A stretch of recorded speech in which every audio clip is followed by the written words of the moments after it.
everybody. I'm Abby with Fossil Creek Nursery, retail nursery here in Fort Collins. And I am here to teach a class today on repotting indoor plants.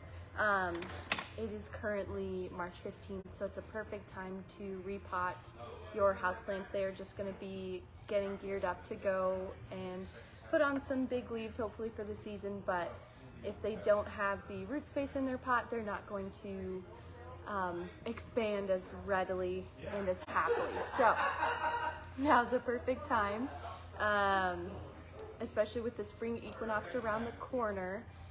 It will be this upcoming Thursday, I believe, or no, it's Monday. And that means that we're going to start getting more sun than we have night, and that's usually a key factor in plant growth, especially indoor plants. They rely so heavily on the sun in your apartment and or house to kind of figure out what time it is, what to do next. They don't have the temperature as that indicator. So with those two factors in mind, you can also repot in the winter. The advantage to repotting then is that there is no transplant shock. It's kind of a nice time to repot because they are dormant. They are not going to have much of a response. If you've got something kind of finicky that you're hoping to transplant, maybe winter is a better time. So just something to keep in mind, and or if you have more time in the winter to repot, or if something gets really desperate, if you left it in the fall hoping it would make the winter but still drying out too quickly, still kind of not responding well to the pot that's too small, then repotting can happen in the winter, but probably the best time is the early spring. Another good time to repot, and the general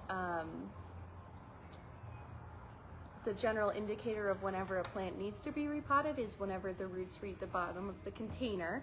Again, this is specifically for indoor plants, so that's kind of the scale that they're working with. And I brought some examples to kind of show you the scale of not ready, just barely ready, and definitely ready, needs a pot real soon. Just so that you guys could get the idea of the spectrum of what we're working with.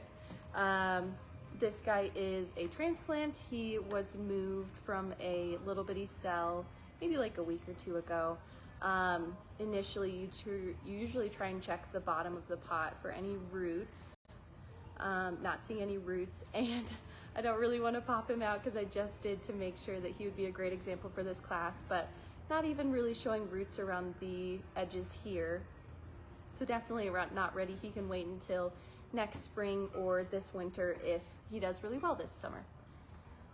This is one of our little bitty tomato seedlings. These guys are just getting ready for their spring. They'll go out in probably a couple weeks into the great outdoors, but for now they're being started inside so we can get a head start. It's still pretty cold for them to be outside. And this guy, I believe, yeah, should have quite a few roots, probably about ready, but I'm not too concerned at this point. He can grow on just a little bit bigger in this size pot, which is lucky. I don't really have the time to move him right now, so I'm just gonna leave him and wait a week or two probably and to move him into something bigger if I feel like he needs it. So ready, but not dire. And then thirdly, we have this kitten ears. I believe it's Triscantia, I should have checked. This guy is completely rooted through. The roots were coming out of the bottom of the pot. Great indicator that it's for sure ready to go. And they are starting to kind of spiral where the end of the pot is. These little feet here, they filled them out completely and they are starting to curl, which is not a great sign. Spiraling is a very strong indicator that it needs a new pot soon. It's not exactly an ideal rooting structure for them to take, because once they start spiraling, it's kind of hard to get them to stop. It does require you to be a little rougher on the roots to get them to resume their normal kind of outward growth instead of like a little circle over and over and over until something bad happens. So with the when out of the way, I guess I will show you this guy I brought from home. He's all wrapped up because I have to transport him, but he's pretty long. He sits right on the top of my fridge, gets some morning sun and then some afternoon bright light. And I started to notice maybe like last week, we were getting some curling, some wilting, and that's usually a good sign that it's time to repot if they run out of their water quickly. I'm really hoping he'll put on some good growth this spring because I'm planning on moving soon, so hopefully he'll be in a better spot with more light, and getting him in a slightly bigger pot will be the push that he needs to expand. And over the winter he got a little leggy, so I took some cuttings, and they've been sitting in water for a couple weeks. They weren't in a super ideal spot, so they didn't root out quite as much as I wanted them to, but what can you do? It's time to move now, so they've got to go. And I usually only repot cuttings whenever they've got these little white roots here. And it's easier to see on these right now because they have such strong, like visually strong roots, little aerial roots that they've compressed. In the wild, they would likely be used to climb onto trees with these, but they can also be used just for going in the soil, collecting water and air. So very versatile, super cool process. And this guy is ready to go. I've got some that have not developed roots, but they are going in as well. I don't really want them to sit in water for much longer. I don't see them doing too much in water, so if they're just going to not do anything, then I can pull them out later on. So I guess we'll just get started. Usually a good rule of thumb is to choose a pot for your plant that is 1 to 2 inches bigger in diameter. Well, yeah, I guess an inch on either side, or 2 inches on either side, but definitely no bigger. The two issues that you run into with transplanting into a pot that's too big is that you either have these like a large area that's not rooted out, that's just soil, and the soil without roots in it can stay pretty wet, which is not ideal, which is like, you know, the perfect little warm, moist spot for bacteria, for fungus gnats. It's just not a great environment for the plant to have surrounding the roots until they are colonizing that area. The other thing that you can run into is overwatering, and again, that area doesn't have any roots to take up all the water that we would hope to go pretty quickly, so there's not too much time where water is sitting in those areas. And whenever the moisture kind of hangs out where the roots are trying to move into, they can suffocate, unfortunately, and that area becomes pretty oxygen deficient over time. Yeah, it's so not great. That's why you want to kind of move up gradually. I've got this guy in a long pot. That's what I had. It's a 5-inch-ish, give or take. It was from a previous uppotting project, so I just moved him in there, and now I have been gifted this very cute blue pot, which matches my apartment much better. So he will be going in here. Tools of the trade: sterilized soil, clean pot, especially if it's used, which is great. Of course, you get to save a little bit on money, but it does need to be washed. And for this, I think it's a silver pothos. I forget what the specific variety is. But they need fairly well draining soil, so I've got a regular potting soil. I added in just a little bit of extra perlite and some bark chips. That's just my personal blend. It's kind of like coffee where everybody has something different that they really like. But for me, I think this mix will work really well. The stuff that it's in right now is maybe a little bit too moisture holding, and it could probably use something that will help it move the water a little bit more quickly. So we'll just do a full demo. I'm gonna sit this guy in here so I don't make too much of a mess. A little bit of the soil mixing in with the new soil is not too big of a deal. Here we go. Root down at the bottom here tells me it's good. I'm seeing like a little bit of yeah, maybe some rot. Definitely the soil was a little too sticky there.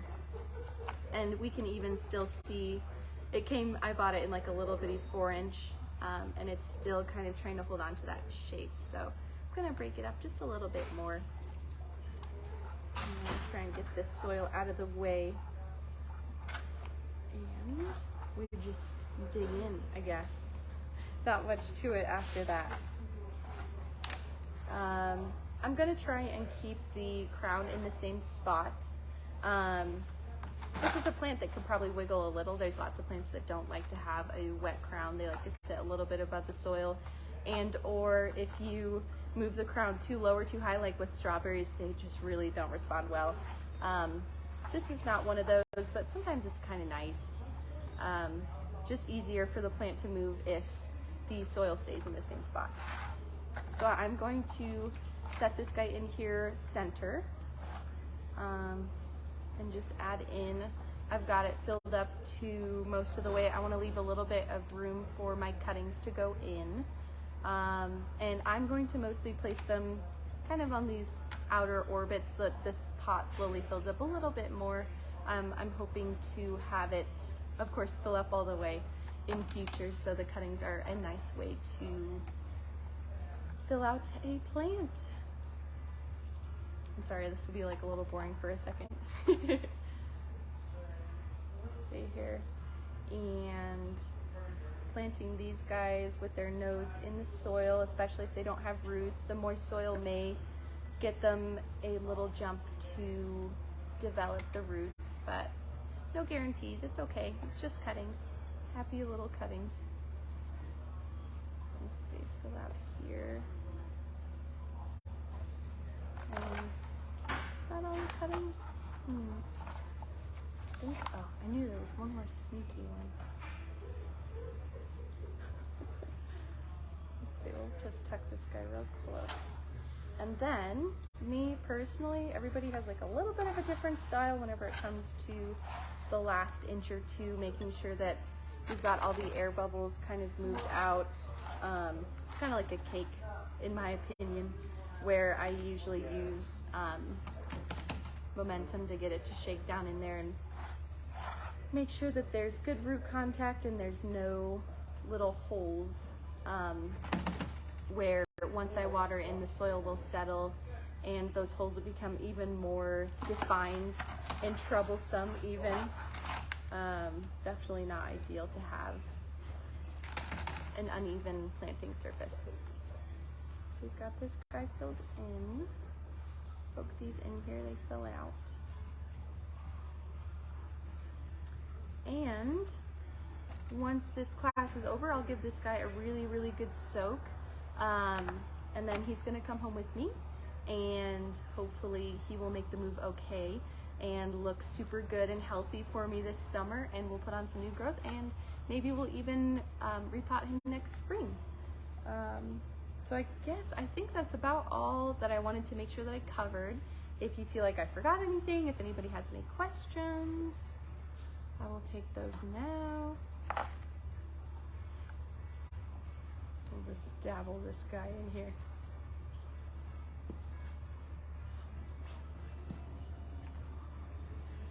Did you catch any questions? I wasn't even looking.